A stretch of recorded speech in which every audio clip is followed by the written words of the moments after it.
All right, everybody, welcome. Welcome to Disco Halal A&R Sessions. I'm Moscow Man. With me is Benjamin Fröhlich. Fröhlich, I'm saying it right. Yeah, Fröhlich. Yeah, That's Fröhlich. about right.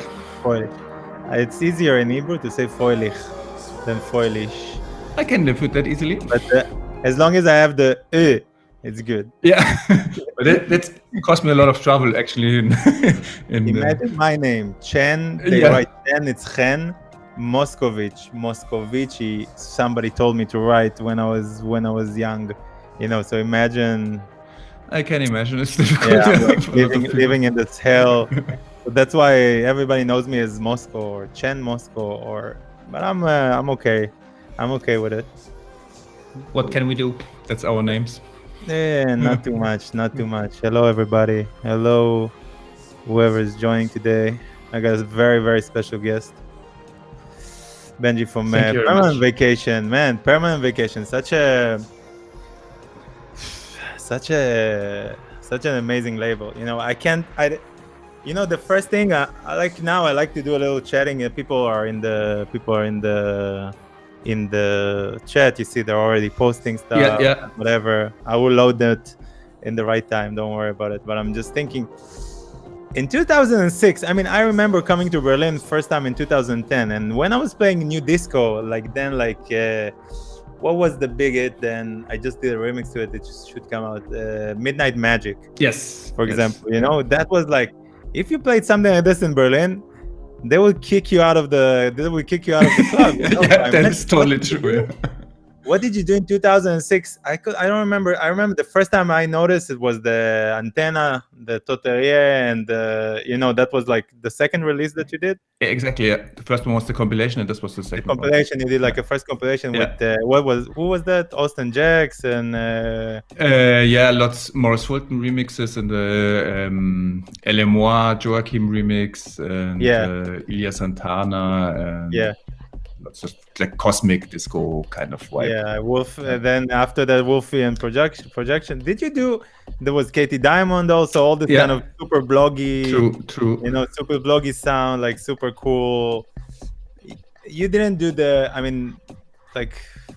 even encountering Maurice Fulton. That was like the first time when I encountered with Permanent Vacation for me, even though it was already a big name, but still. Okay.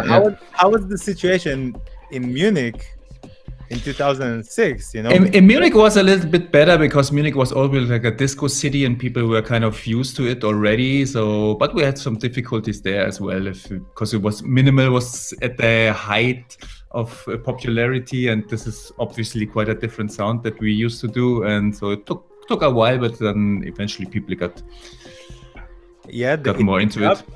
At what point do you think it was the sound of Munich? At what point how long did it take before it became like the leading sound of it?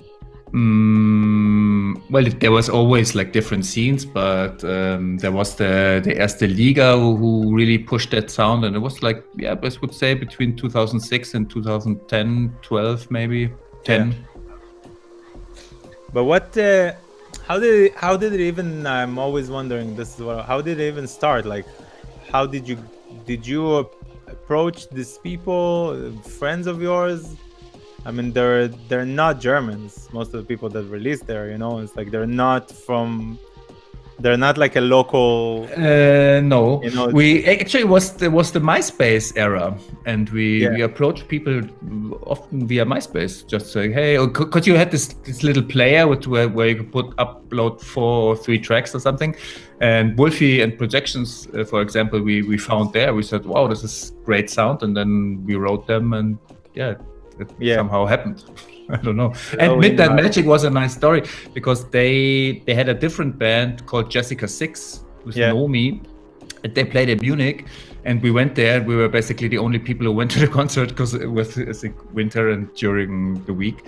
And then we say, hey, let's go for a drink, and then the different times than today. Different times, definitely.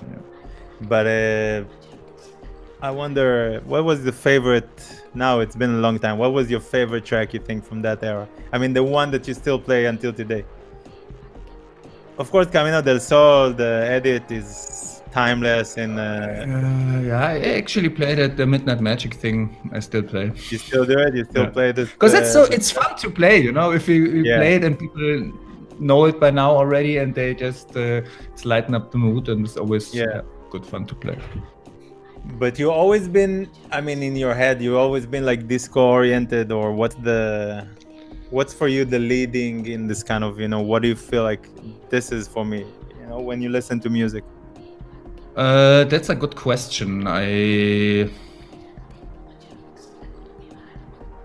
mean, what? I think it's definitely have something to do with personal taste, but it's really hard to describe maybe like a kind of warm emotional sound in some way, but also everything is very trippy. It's not only it's also, like super trippy music, you know, very all over, and it's kind of like I think we know have what to expect. Maybe like a little bit of two directions. One is this more like cosmic kind of trippy sound, and one is this more like upbeat disco happy sound. So maybe these are the two roads we drive. Yeah, man, that's you know, it's like pivoting sound and in this kind of, let me load some tracks, let's see what people got. You know, in our scene, it was such a refreshing. I don't know how many labels back then did. I mean, maybe DFA, you know, did like this kind of refreshing sounds. You know what I mean? DFA was definitely a big influence for us, and we always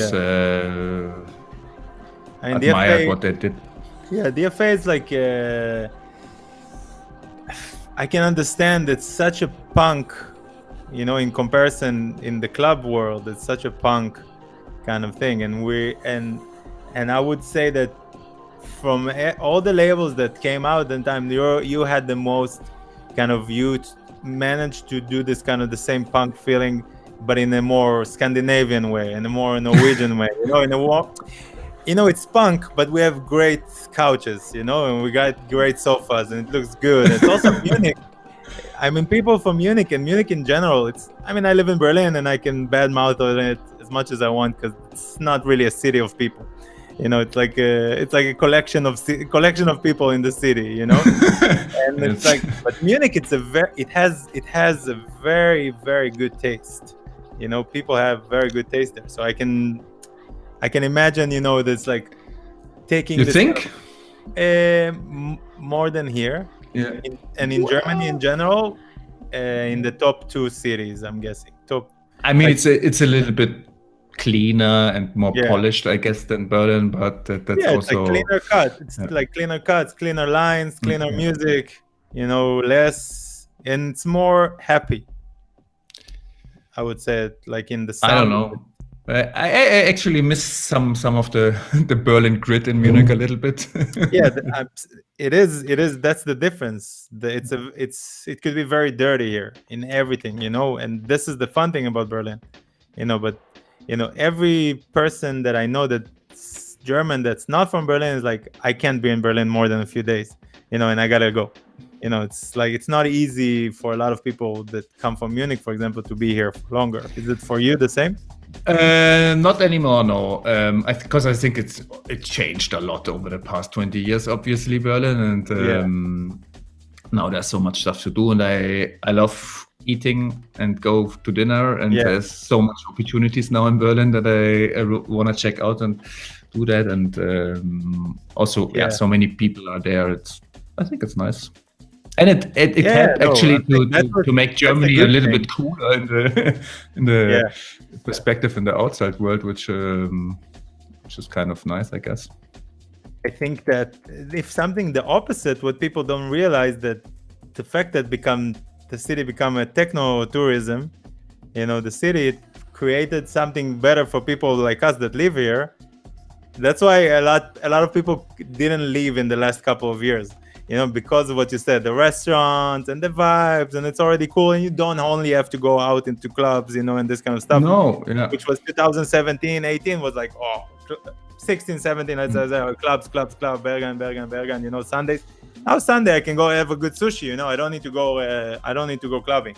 Yeah, you can have a good sushi, but you also can go to Berghain afterwards. So yeah, I think that's true. Pretty unique in the world, probably. Yeah, is that true? That's true. Just the winters for me. Just the winter.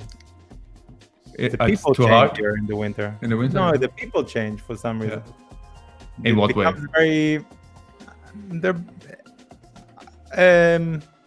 You know, as a foreigner, I would say that what I experience, I mean, I don't know, because my language, I mean, I do speak and I do understand, but not in a fluent way. I feel like people become more and more unpleasant with the dates. You know, you see this kind of decline in the pleasantness. Less sun. Yeah, around Christmas time, people are they're very dependent here on outside. You know, outside feelings, if I can explain it. Okay, you know, it's like they're very dependent. Oh, okay, it's Christmas, suddenly people are happy again. There's sunny, people are happy again. You know, it's like, as opposed to what I feel about when I go to New York, even in the winter, they're still New Yorkers. You know, it's the same. In the summer, of course, in the summer everybody's happier, you know, no doubt. But it's this kind of, I feel here in Berlin, which I felt different when I went to Cologne, when I went to Frankfurt, when I went to Munich, you know, that the winter time people get more together in these cities, and in Berlin they get farther apart for some reason, you know, because it's interesting. That's how I feel, you know. And it's like it and then I tell my girlfriend, in the winter they show the real face. They don't like you, you know.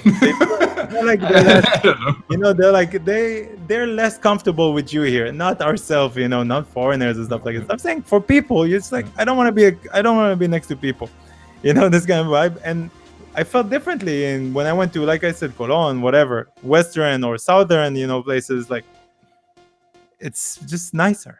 That's all. It's just nicer. It's okay. I'm sure everybody think about the same about Berlin, by the way. Also, every German that. But I'm surprised.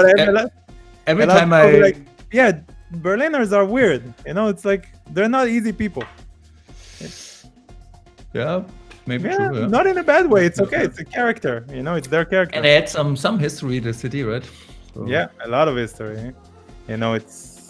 But the weather changed quite also over the past few years, because every time I now see some stories or whatever from people from Berlin, it's always sunny, and in Munich it's gray. And I think, what happened? It used to be the other way around. It's called climate change. I know.